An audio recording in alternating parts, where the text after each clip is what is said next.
កូនខ្មែរគ្រប់រូបជាទីស្រឡាញ់ដូនតាយើងមានភៅពងពូជអំបូរថ្លៃថ្នូរគុណធម៌ខ្ពង់ខ្ពស់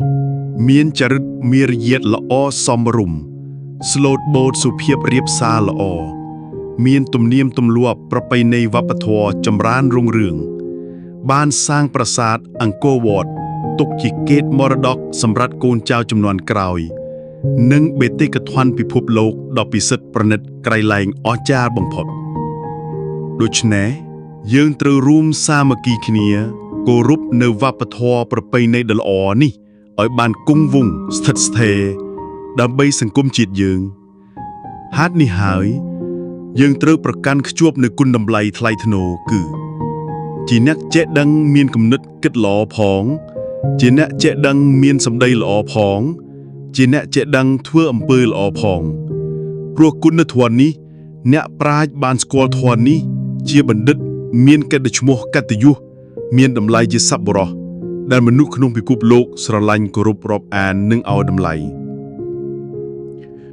ចូលគំរានធ្វើជាមនុស្សរុយមានក្លិនស្អុយអាក្រក់ហើរចូលចិត្តគ្រឿងស្អុយលាមកឆ្អេះឆ្អាបកក់ខ្វក់ស្មោកគ្រោកថែមទៀតនាំឲ្យគេស្អប់ខ្ពើមខ្លាចមិនហ៊ាននៅចិត្តព្រះពុទ្ធមានពុទ្ធដីកាថាមនុស្សរុយដែលមានក្លិនស្អុយឆ្អេះឆ្អាបគួរខ្ពើមរអើមគេមិនហ៊ាននៅចិត្តនេះព្រមមានអកុសលវិតកៈដ៏លាមក3យ៉ាងគឺ 1. អភិជ្ជាជាបុគ្គលមានសន្តានចិត្តស្មោកគ្រោក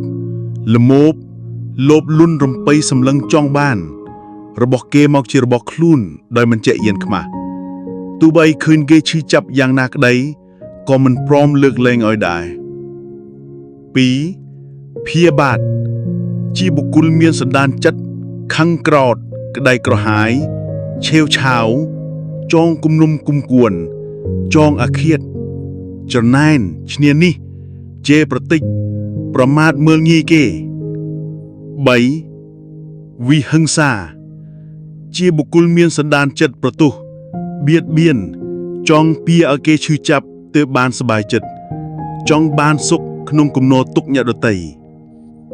អកុសលវិតកៈដ៏លាមកនេះមានដល់បុគ្គលណាហើយញ៉ាំងបុគ្គលនោះមានគំនិតគិតអាក្រក់និយាយសម្ដីអាក្រក់ធ្វើអំពើអាក្រក់គ្មានអៀនខ្មាស់ឡើយធ្វើឲ្យបុគ្គលនោះ